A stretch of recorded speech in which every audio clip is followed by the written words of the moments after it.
A oportunidade é muito legal. Agradecer a Ana, agradecer a Natácia, Laís, equipe Vitamina, UF. Continuem com este evento. Vocês que estão entrando na faculdade agora, quem está aqui nos primeiros períodos, primeiro e segundo períodos? Uma galera. Vocês têm a responsabilidade de continuar, dar continuidade ao Vitamina, porque é um evento muito legal, muito bacana e que, enfim, tem a vida eterna. Bom, muitas vezes a questão que a gente vê em blogs, em sites, em discussões, em eventos como Vitamina, o papel do planejamento vai até onde e o papel da criação vai até onde. Onde é que começa um, onde é que termina o outro? Em formatos mais rígidos e tradicionais, o planejador é aquele responsável por fazer pesquisas de campo, pesquisas quantitativas, qualitativas, colher dados, analisar dados, e através desses dados mergulhar no problema da marca, no problema de comunicação que a marca, que a empresa tem, e chegar para a criação com insights, com caminhos que possam ser traduzidos pela criação em uma solução criativa, e aí nós temos as campanhas lindas e belas, certo?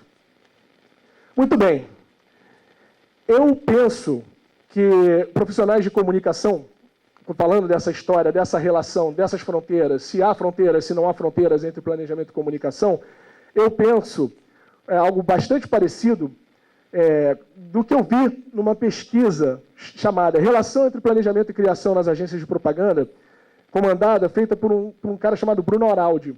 Muito bem, ele chegou para essa galera, esses diretores, gerentes e sócios de 15 agências da América Latina, com esta pergunta: qual a melhor forma de planners e criativos trabalharem? Como é que isso se dá da melhor forma possível? E aí, essa pesquisa, a maior parte dessa galera disse que o melhor modelo empregado é o da criação atuando na estratégia, ou seja, uma estratégia que originalmente, nos moldes tradicionais, é o papel do planejador, e o planejamento atuando na solução criativa. Ou seja, times compostos por estrategistas criativos e criativos estratégicos. O Araldi quis saber, mas vem cá, se vocês mesmos estão apontando que o modelo ideal é o de planejadores e criativos, meio que numa função híbrida, os criativos sendo estrategistas e os planejadores sendo criativos, por que raios isso não ocorre? E aí é o seguinte, quando vocês visitarem o link, o Migrimi, vocês vão descobrir porque o Bruno levantou uma série de respostas dadas por essa galera. E eu condensei em famílias de problemas, que são o seguinte: departamentalização, ambiente físico e perfis dos profissionais. Quando vocês forem ver a pesquisa, vai ter um monte de outros problemas, mas dá para agrupá-los nessas 3 categorias.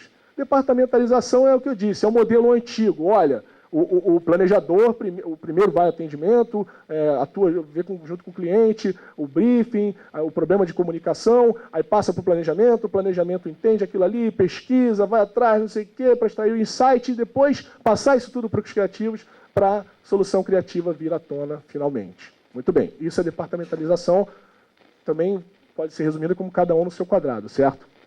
No ambiente físico também é cada um no seu quadrado, só que de outra forma. Os criativos ficam no aquário, os planejadores ficam na salinha de reunião, não sei o quê, não, é longe, tem um bebedouro e uma copa no caminho. Enfim, problemas, acreditem, o ambiente físico foi apontado como um problema para que este entrosamento, para que este modus operandi de funcionamento não ocorra de maneira mais frequente. E, finalmente, os perfis dos profissionais. Né? Não, porque os planners são mais viajantes, assim, no sentido de conceber insights, os criativos, eles não gostam muito de ler keynote, não sei o quê. Tem essa coisa que, enfim, de perfis de profissionais que os caras, quando foram responder ao Bruno Araldi, trouxeram à tona. Muito bem. Só que, gente, essas 3 famílias de problemas que não deixam o tal do modelo planejadores atuando na solução criativa e criativos também contribuindo com a estratégia, eles dizem, esses problemas divididos em 3 famílias dizem respeito a um antigo modelo de agência, certo? E aí eu pergunto para vocês, esses problemas todos levantados na pesquisa, essas famílias todas de problemas, até que ponto o cliente é levado em conta nessa história? Em vocabulário mais direto, curto e grosso, o que o cliente tem a ver com isso? O que vocês me dizem? Não é, o problema não é, o cliente não é levado em conta. Nada a ver. O cliente quer uma campanha no ar, o cliente quer uma campanha bonita, que responda ao problema de comunicação deles, que tenha uma estratégia sólida, que tenha uma ideia brilhante. O cliente quer o resultado da agência. Quem entrega o projeto não é assinado pelo planejamento da Giovanni, o planejamento da NBS, a criação da OGV. Não. Os projetos são assinados por agências compostas por times. E o time que se resolva para trazer da melhor forma possível a campanha, a solução ao problema de comunicação da marca, ao problema de comunicação da empresa. Muito bem. Vamos lembrar um pouquinho dos problemas, das famílias de problemas que foram levantados, né? Será que é tão difícil resolver isso? Será que é realmente tão impossível? Vamos lá. Eu falei de perfis de profissionais. E aí tem essa notícia do site da Fisher Fala. Murilo Lico é o novo VP de planejamento da Fisher Friends. Vou pular para o segundo parágrafo, tá? Ex-diretor associado de criação e planejamento da Santa Clara, Murilo traz seu background de profissional criativo para o planejamento estratégico da Fisher, no modelo de operação que quebra barreiras entre as duas áreas de trabalho. Se é para falar de, não, o perfil do criativo está derrubado. É só uma prova. Se vocês forem escarafunchar mais, vocês vão achar inúmeras. Senão, até mesmo os caras não teriam citado em modelos que funcionam de criativos estratégicos e de estratégicos criativos. Vamos falar de ambiente físico. É possível quebrar as barreiras dos aquários das salas de reunião? Vocês pegam a Mother Agency de Londres. A Mother é o seguinte, ela teve inclusive um representante da Mother, um brasileiro que trabalha na Mother, falando no Wave Festival, que foi em abril, um evento que aconteceu no Copacabana Palace, muito legal, por sinal. E a Mother foi levada, o nome da palestra do cara era o Case Mother, né? Que é uma agência que tem, a matriz é no Reino Unido, em Londres, mas tem também em Nova York, a filial em Nova York, a filial em Buenos Aires.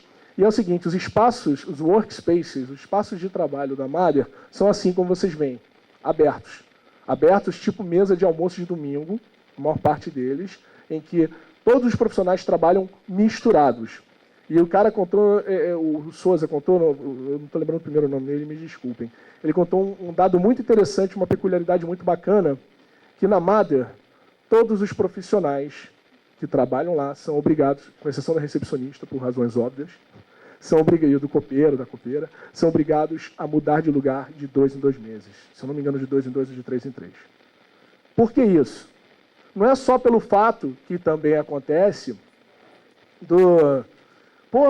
aquele negócio que encontra no final de ano, festinha da agência, aí você encontra uma pessoa e fala assim, pô, cara, a gente nunca trocou uma ideia, né? Você bate um papo ali no bar, na festinha, pô, engraçado, a gente trabalha na mesma agência e a gente nunca trocou uma ideia. Não é só para evitar isso, mas, sobretudo, o objetivo principal desta troca permanente, frequente de lugares, é que os profissionais se conheçam profissionalmente, em termos de o que você faz, como é que você opera, como é que você trabalha, como você pensa, o que você faz, do jeito que você faz. É uma troca constante, uma troca que joga a favor da tal multidisciplinaridade.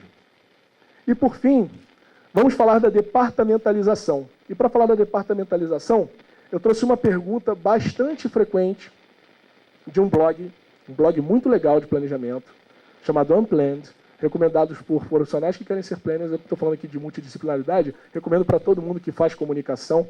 E as pessoas que são entrevistadas por esse blog, pelo Carlos Henrique lá, que é o cara que toca o blog, elas leem essa pergunta. Na sua opinião, qual deve ser o limite entre o processo estratégico e o processo criativo? Eu trouxe 4 respostas propositalmente 2 de planners e 2 de criativos. Primeira resposta é do Gustav Martner, diretor executivo de criação da filial europeia da Crispin Porter Bogusky. Não há limites, mas deve haver toneladas de respeito de ambas as partes, além de todo o foco no resultado, não no processo. Lembram do que eu falei a respeito do cliente? O cliente está focado no resultado, não no processo. Mas nós, como profissionais, da porta da agência para dentro, temos que pensar no processo sim. E aí vem a resposta do Head de Planejamento da Wieden Kennedy de Amsterdã, Martin Weigel. Não há linha divisória. Escolhas estratégicas têm significado e impacto na execução. E escolhas de execução têm significado e impacto estratégico. Então, creio que, no fim, é um absurdo tentar desenhar alguma distinção forte entre os dois. Terceira resposta de um cara tido como um papa do planejamento, John Steele. Eu sou jornalista de formação, devo dizer para vocês, e quando eu comecei a trabalhar com planejamento, quando eu soube que eu ia trabalhar com planejamento, eu caí dentro desse livro, A Arte do Planejamento. John Steele, hoje em dia, é um consultor multimega famoso, enfim. E ele responde simplesmente: não deve haver limite entre o processo estratégico e o processo criativo. Ponto. Disse tudo. E, por fim, a minha resposta favorita, super recente, uma das entrevistas mais recentes do blog, é essa aqui do Fernando Rodrigues, diretor-geral de criação da DPZ. Não há limite em lugar nenhum. A criação planeja, o planejamento cria, e se você não é criativo, é melhor procurar emprego em outro lugar. A questão é a seguinte: quando a gente faz vestibular para publicidade e propaganda, muitos são tocados por: eu sou criativo. Em que momento isso deve se perder na nossa vida se nós não trabalharmos diretamente com criação? Nunca. Nunca. Nunca deixem de ser criativos. Nunca deixem de se alimentar de criatividade. Nunca. O profissional de planejamento, o perfil do profissional de planejamento é descrito como alguém que tem que ouvir de Lady Gaga a Beethoven, tem que ver de Sessão da Tarde a Festival Internacional do Rio. Falam isso do planejamento, por que não falam isso para a criação? Criação tem que entender sim. Não pode um profissional de criação ficar só mergulhado no CorelDRAW, mergulhado no Photoshop e perder a exposição do CCBB do cacete. Por quê? Por que eu estou dizendo isso tudo? Porque isso tudo tem a ver com melhores profissionais. Nós todos temos que buscar, ser melhores naquilo em que nós escolhemos fazer. E, gente, para que nós sejamos melhores no nosso campo da comunicação, a gente tem, sim, que abraçar essa multidisciplinaridade. A gente não pode ficar se limitando. A gente não pode botar na cabeça: eu quero ser planejador. Mas o planejador só vai até ali. Eu quero ser mídia. Mas o mídia só pode desenhar, fazer batalhinha naval. Não. Vai fazer, vou pegar a verba e alocar para não sei quantos para TV, não sei quantos para... Não. Já vi muitos mídias, a gente está falando aqui de planejadores e criativos, mas eu vi ótimas ideias criativas brotando de profissionais de mídia. E vocês querem saber? É esse mesmo caminho. Eu acho que é esse mesmo caminho. Todos os profissionais de comunicação, em vez de pensarem que são profissionais de publicidade, falando aqui para uma plateia essencialmente de futuros publicitários, em vez de pensarem: eu sou um planner, eu sou um criativo, eu sou um profissional de comunicação. Vocês, mais cedo ou mais tarde, não só vão trabalhar em agências, como vão dirigir departamentos, vão gerenciar departamentos e certamente vão ser sócios de agências. Então, uma coisa que eu deixo para vocês é essa: não há limite entre o planejamento, o processo estratégico e o processo criativo. É claro que existe uma função primordial. Essa função, lá a primeira resposta do Martner, deve ser respeitada. É claro que a titularidade pertence a um, a titularidade pertence ao outro, mas titularidade de forma alguma é sinônimo de exclusividade e muito menos de exclusão. Não pode, isso não pode acontecer. Por quê? Foi o que eu falei. Profissionais de planejamento que atuam criativamente, profissionais de criação que atuam e pensam estrategicamente, são melhores profissionais, melhoram também o mercado e, obviamente, deixam o cliente mais feliz. Alguém tem dúvida disso aqui? Pois é. É exatamente isso que eu queria falar para vocês nessa nossa introdução. Como eu disse, era um debate. Me falaram que era um debate. É isso mesmo, Ana? Então, apesar de, pessoal, também eu vi que vocês têm fama de tímidos, por favor, não sejam, tá? Eu também sou, acreditem. Então, vamos quebrar o gelo e conversar, porque eu acho que, enfim, o pontapé inicial, recorrendo mais uma vez ao futebol, eu acho que eu já dei, e eu acho que a minha vontade é exatamente essa, uma cena, pequena cena em que o time do São Paulo homenageou o Rogério Ceni e todos entraram com a camisa dele, e eu espero que todos vocês não sejam somente planners, somente criativos, somente atendimento, somente mídia, somente RTVC, não sei. Eu quero que vocês sejam, e desejo do fundo de coração, que vocês busquem incessantemente ser profissionais completos de comunicação, seja a área que vocês escolherem, tá bom? É isso. Valeu, tá aberto o debate. Eu acho que a minha pergunta acaba sendo um pouco provocativa para você.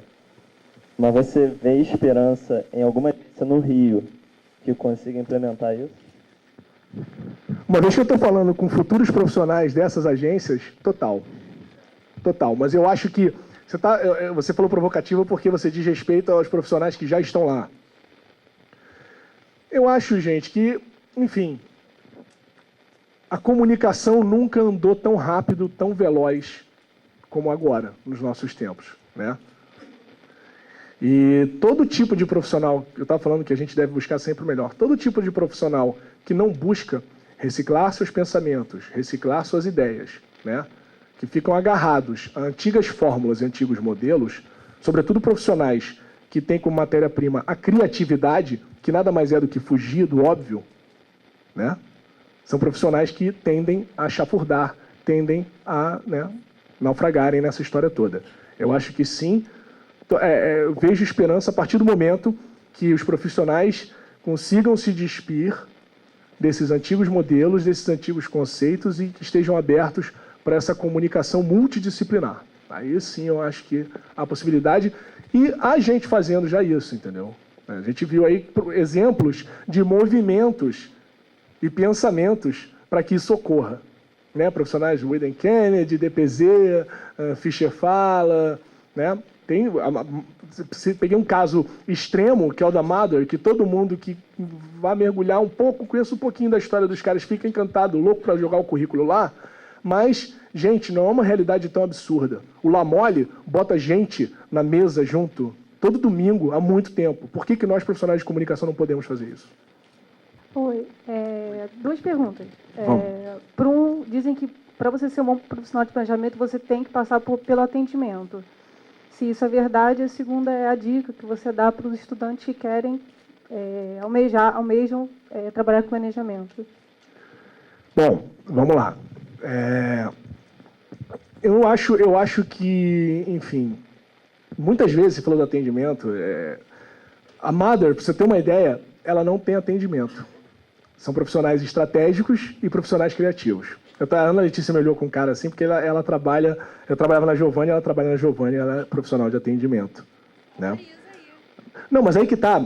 Diante do que eu falei a respeito de multidisciplinaridade, eu acho que, enfim, todo tipo de aprendizado, não necessariamente passar pelo atendimento, mas não botar o atendimento num molde e procurar entender e procurar aprender não só com eles, mas com todos os departamentos. Eu acho fundamental esse aprendizado, essa história, de novo, lá vou eu falar da Mother, mas enfim, os caras são bons, os caras fazem coisas certas. Essa história de botar todo mundo trabalhando junto, né, sem a turma da mídia ali, a turma da criação ali. Isso é muito do cacete. Essa troca, esse intercâmbio é excelente e a função é essa, aprender o que ele faz, como ele faz, por que ele faz e de que forma isso contribui para mim. E a resposta eu já dou totalmente, né? Porque tudo faz você crescer, tudo faz você virar um profissional melhor. E que conselho que eu dou? É o mesmo conselho que eu falei aqui a vida toda nessa apresentação. Não ter limites, não pensar dentro de uma caixa, não pensar que você é algo, mas sim um profissional de comunicação. E como profissional de comunicação que você buscar ser o mais completo possível, sim. Mas ser o mais completo possível também diz respeito ao mundo fora da agência. Então vá, experimente, leia muito, ouça muita música, entenda, leia muito jornal, se informe bastante, não tenha receio e não julgue, não pré-julgue nada, não tenha preconceito. Eu acho que esse é um conselho não só para profissionais de comunicação, mas para todas as áreas.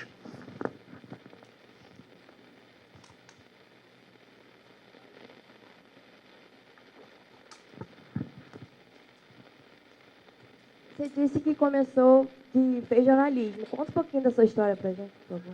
Bom, vou contar. Você está preparada para isso? Você vai se arrepender, hein?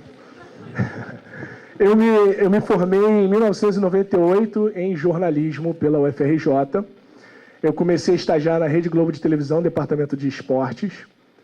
Eu fui estagiário do departamento, depois eu fui editor de texto, fui produtor de reportagem, trabalhei no Comitê Olímpico Brasileiro, nos Jogos Pan-Americanos de Winnipeg, trabalhei no Núcleo Olímpico da Rede Globo, dos Jogos de Sydney.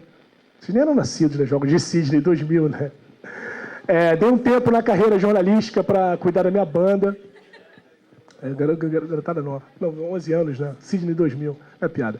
Mas, enfim, eu dei um tempo porque eu sou músico também, aí tentei a carreira musical, aí não vi que não iam pagar minhas contas mesmo. Meu pai falou, chega. Eu voltei para o jornalismo. Trabalhei num site de seriados. Eu fui redator de um site de seriados chamado Séries Etc., da Globo.com. O que mais? Fui produtor, diretor de um programa no Sport TV chamado Super Surf e, finalmente, assumi a gerência de planejamento digital da Giovanni Draft FCB. Planejamento virou a carreira da moda, assim, dentro da publicidade. Se de fato você acha que realmente tem isso e como que você vê o mercado para os planejadores que estão entrando, você acha que realmente tem essa concorrência muito forte agora ou sempre teve, enfim? Olha, eu não sei se é exatamente um boom, mas eu acho sim que está rolando uma badalaçãozinha em torno da coisa do planejamento, de repente, muito em torno dessa história dos limites do planejamento aos poucos, em alguns lugares, ganhar essa quebra. De planejador não é só aquele que define o caminho estratégico, aquele que alimenta a criação de insights e de encaminhamentos de comunicação, mas também que também ajuda a criação. Hoje em dia fala-se muito, e sim, temos trios de criação compostos por redator, diretor de arte e planejador. Eu acho que há a possibilidade de... Eu sou um otimista, viu, Rafael? Você falou uma pergunta provocativa, eu sou otimista, eu acho que o mercado está bem interessante, especialmente para quem trabalha com digital. Eu acho que é um mercado, o planejamento digital está sendo, a área de planejamento digital está se aquecendo, assim como também enfim, criativos digitais estão bombando também, profissionais de mídias sociais como um todo. Eu acho que o cenário é bem positivo, bem legal. Oi, aqui, ó. Você trabalhava como jornalista antes, pelo que você falou, você fez bastante coisa como jornalista, mas como é que foi essa transição? Porque você não acordou um dia e falou, eu quero ser planejamento agora, né? E por que planejamento? Vamos lá. Por que planejamento? Não, vamos começar do começo. Eu sempre... Aquela coisa, né? Por que você fez jornalismo? Tem essa história. Por que você fez jornalismo? Porque eu adoro ler, adoro escrever. Por que você fez publicidade? Porque eu sou muito criativo. Na verdade, eu sempre nessas brincadeiras, nessas definições mega ultra reducionistas, eu sempre me identifiquei com as duas. Mas quis o destino e, sei lá, o X no vestibular da FRJ que eu fosse para jornalismo. E apesar de que eu ouvi de muitos colegas publicitários que faziam publicidade, você escolheu errado, hein? Você escolheu errado. Eu não acho que eu tenha escolhido errado. Bom, aí eu virei jornalista e fui redator de um site chamado Séries Etc., e o site Séries Etc. me deu a possibilidade de ser autor de um blog de uma série de TV que virou um fenômeno chamada Lost. Eu era autor de um blog chamado Lost in Lost. E a partir desse blog, eu trabalhava na Globo.com, uma empresa de internet. Eu comecei a pensar e executar algumas ações que foram tomando uma proporção muito legal para mim. Eu fiz um podcast que eu fazia no meu quarto, sabe, no total do it yourself, que, cara, calhou de ser o primeiro, depois eu fiquei sabendo, o primeiro podcast da Globo.com. E aí a Globo.com depois começou a fazer podcast, depois de um tempo e tal. Eu fiz também um dos primeiros videocasts. O meu podcast tinha uma audiência muito legal. E eu comecei a fazer um trabalho. Quando eu vi, eu estava atuando como moderador da comunidade do Orkut. Eu estava fazendo blog, eu estava fazendo videocast, podcast, até que um camarada meu que estava deixando o cargo de planejamento digital, gerente de planejamento digital, me convidou. Eu falei, eu dou conta. Ele falou, você dá muita conta disso, porque tem a ver com criatividade, tem a ver com um pensamento estratégico que você mostrou ter ao executar o seu projeto dentro do Séries Etc., que foi o Lost in Lost. E ali eu vi como, pô, que legal. Então, como eu não queria me enxergar como um jornalista, porque no meu diploma e no de vocês todos vai vir comunicação social, habilitação, ou seja, nós somos comunicólogos antes de sermos, né, antes pertencemos a uma habilitação ou outra. Falei, tá bom, beleza, eu já queria, já estava um pouco tentado por conta de tudo isso que já vinha acumulando, né? Você devia ser publicitário. Sempre curti bastante, né? O mercado também. Falei, vou tentar, e acabou rolando. Foi isso. Não seria necessário também uma renovação no cliente, já que ele é o responsável pela aprovação? Sem dúvida. Sem dúvida. Mas aí que está, entendeu? É uma questão de as agências entenderem um pouco o papel que elas desempenham no cliente. Elas não só... Aí é muito interessante a sua pergunta, porque ela mostra, ela evidencia esse papel, que não é só de apresentar campanhas, mas de cuidar do pensamento de comunicação dos clientes, né? A gente que trabalha com digital, a gente tem barreiras a serem vencidas, porque é um mundo muito novo e geralmente muito assustador para alguns clientes. E não raro, assustador até mesmo para profissionais dentro da agência. Então você se sente responsável pela criação de uma cultura digital dentro de casa, e uma vez todos naquela linha, sintonizados, todos falando a mesma coisa, pensando da mesma forma, unidos ali, irmanados na coisa tal, defender essa postura junto ao cliente. Que, na verdade, é essa macro ideia de nós sermos, sim, responsáveis não apenas pelas campanhas, mas pelo pensamento de comunicação do cliente. Então, sim, é necessário que nós alimentemos, entendeu? Que essa abertura de pensamento de comunicação junto ao cliente, sim.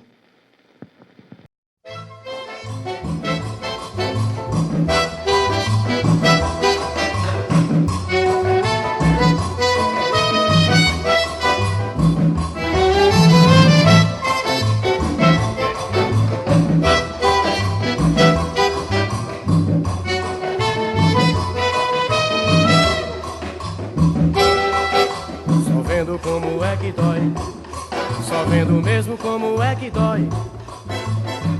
Trabalhar em Madureira, viajar a Cantareira e